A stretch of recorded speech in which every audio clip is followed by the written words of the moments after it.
the word that I'm going to go back to is intention. I had a certain intention, not an objective or goal per se. It was more about self-centered curiosity and this kind of journey towards a new way of being around food. So what motivated that intention? Or why, I guess, did you come to this different place if you didn't set any goals or? I think the recognition of something I believe to be true. And what does that mean? So for me, what that means is, I'll share a specific instance between you and I that had happened. And what I recall happening is when we first, started dating, I liked to eat Chick-fil-A and lots of Mexican food, fast food, low quality Mexican food. And one day, about a month in, you had basically said to me, "Hey, I can't eat like this anymore." I mean, that's kind of a loose quote, but it was pretty direct. I remember it being quite direct. My experience of it was quite direct. "I can't eat like this anymore. It's not my place to tell you not to eat like this anymore. But if you're going to go out to eat and eat these things, I'll just bring my own salad, or I'll prepare food and bring it with me." And then you went to share your experience of healing your gut the way you did for a year, right before we met, and you weren't about to go back. And by you sharing and being vulnerable and sharing your experience, it kind of opened me up to going, wow, there's some sort of truth in there. There's some sort of core value that means something to Julie. And I wanted to explore that truth. I wanted to see why that resonated with me so much. And so that's what I kind of dove into, exploring what's the truth about food, and what inside of these quote unquote truths feel true to me. And so I think for me it was, and there were parts of me that wanted to actually disprove your truth, right? I mean, honestly, there were parts of me that wanted to go bullshit. I've always lived this way. I was raised on fast food. I was raised on welfare for parts of my life. We used to go to the Hostess store and stock up, and had a whole freezer worth of junk to eat in the garage. I've won triathlons. I've won my age group in multiple triathlons and 5Ks, 10Ks, half marathons. And yet I have this particular physique and certain level of health, and bullshit, I can eat anything I want to eat. But yet there was another part of me that kind of went, is that true?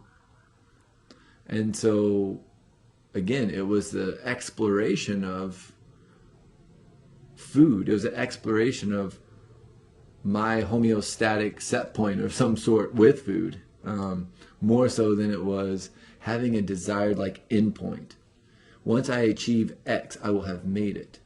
Because I find that I am constantly learning more about food. And I'm, from cooking all the way to what foods I can eat together and can't eat together. Mm-hmm.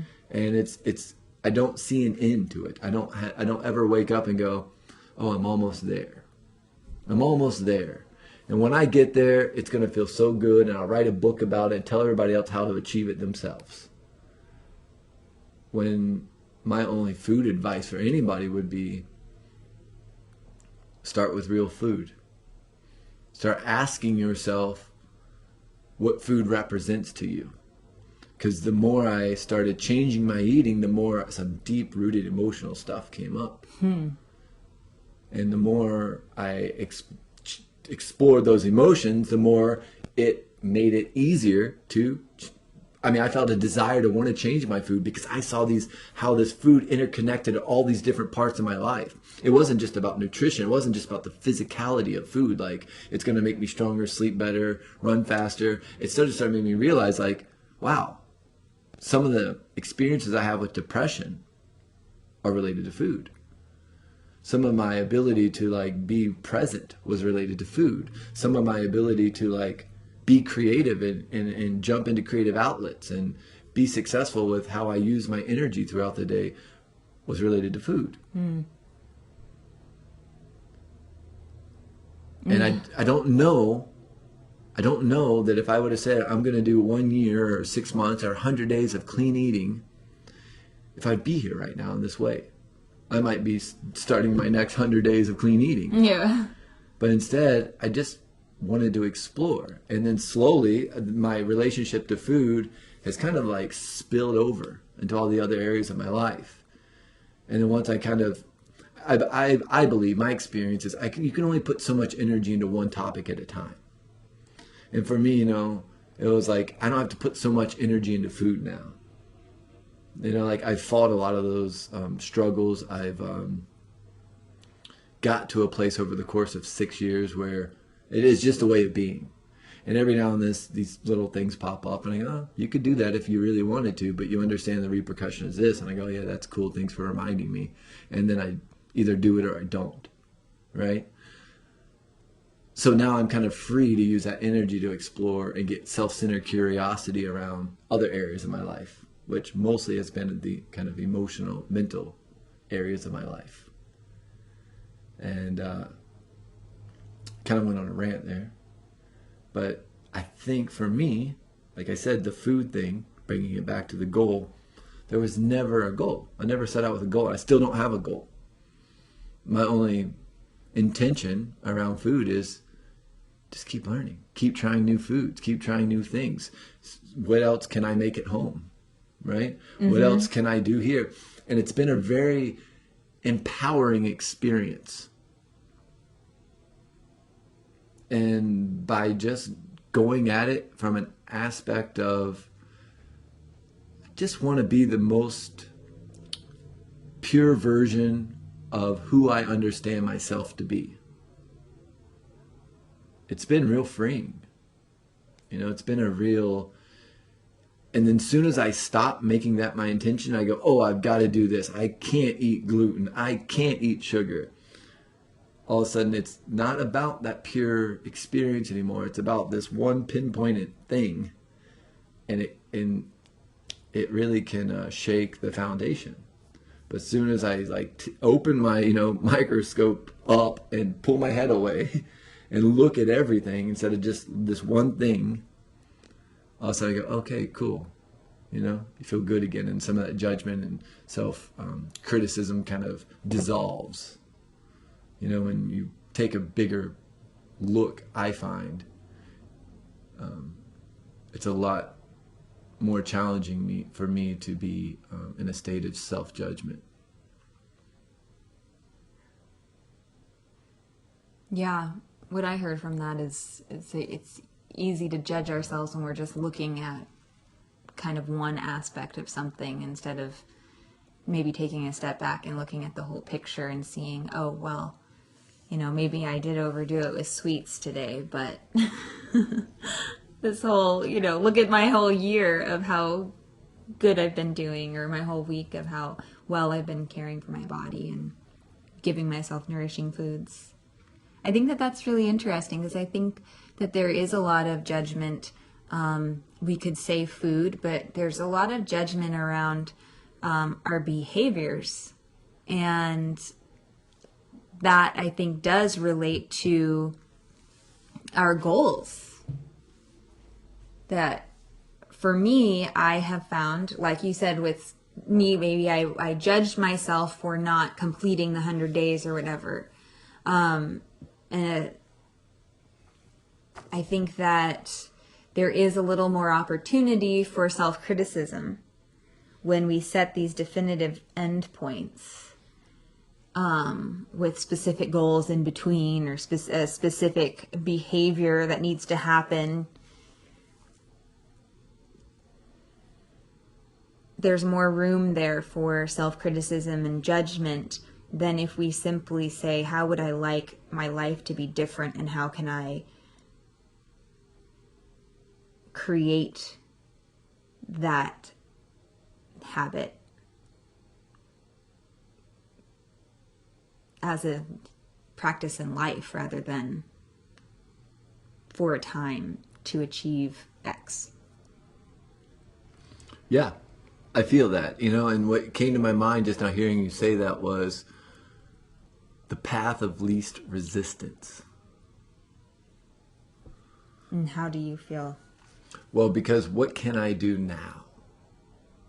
Right? I think sometimes we get caught up in this thing of like, I got to make a plan and I got to do this. And we spend about, however much time, hours planning. I'm going to do this. I got to tell all my friends and I got to get a group going and we're all going to do it together. And let's start on this date. No.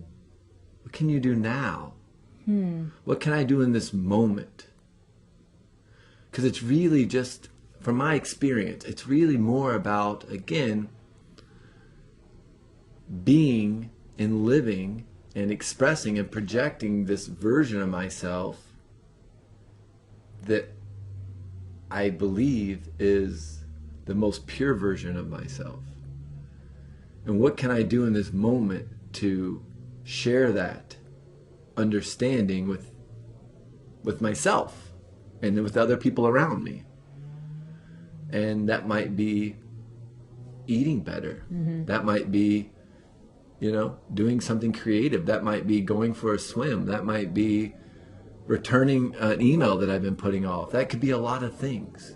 But I think there's sort of this path of least resistance that is really about just being, just doing it. Like Nike kind of simplifies it, said just do it, but just be it. Be that which you most identify with.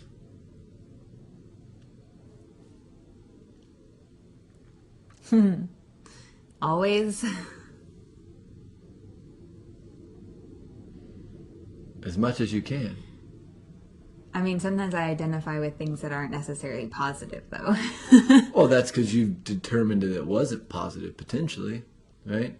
I mean, what's positive and what's negative? Yeah, I see. But I guess I feel that I've identified in the past with being a victim. Wow. I don't know that I'd want to perpetuate that idea. That's deep. I'm curious if you,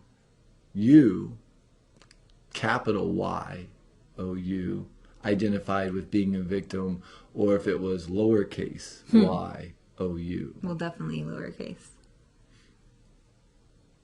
And for me, I'm going to kind of switch gears on us now and say, this is the importance of the practice, is so that I can be clear on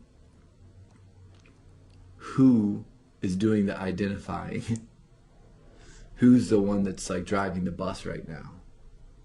And so going back to what I said about all the emotional decisions I've made in my past, a big part of, moving forward has been learning how to respond as opposed to react. And in a lot of my goal setting, a lot of my like real strict, I'm going to do ABC, was more of a reaction than a response.